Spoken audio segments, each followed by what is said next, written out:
அரசியலில் வந்து எடுத்தோம் கவுத்தோன்னு செய்கிற பழக்கம் எனக்கு இல்லை. அதை நல்லா புரிஞ்சுக்கணும். 87லேருந்து நீங்கள் சின்ன பையன் தெரிஞ்சிருக்க வாய்ப்பு இல்லை.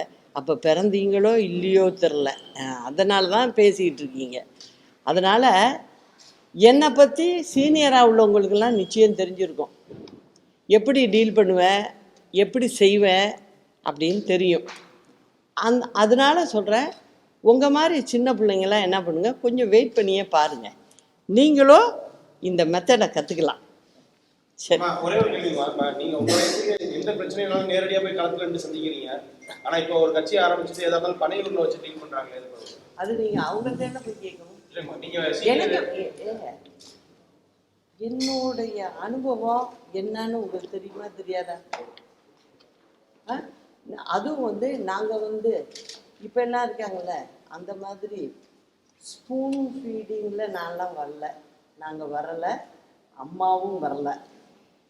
தலைவர் மறைகிறாரு, அப்போ வந்து அவ்வளோ பிரச்சனைகள் வருது. அம்மாவை கேபினட்டில் இருந்தவங்க அத்தனை பேரும் எதுக்குறாங்க.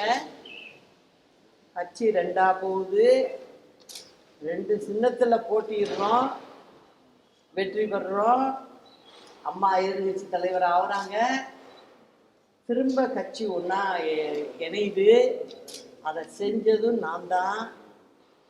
அதுக்கு பிறகு அதிமுக ஆட்சிக்கு வருது. யார் எங்களை எதிர்த்தாங்களோ அவங்கள, அதுவும் பர்சனலாக அம்மாவை திட்டுனவங்கள கூட ஸ்பீக்கர் ஆக்கணும், மந்திரி ஆக்கணும். இதெல்லாம் பார்த்துக்கிட்டு இருந்ததுனால என்னோடைய மூவ் அது தனியாக தான் இருக்கும். ஆனால் சக்ஸஸில் தான் முடியும். ஓகே.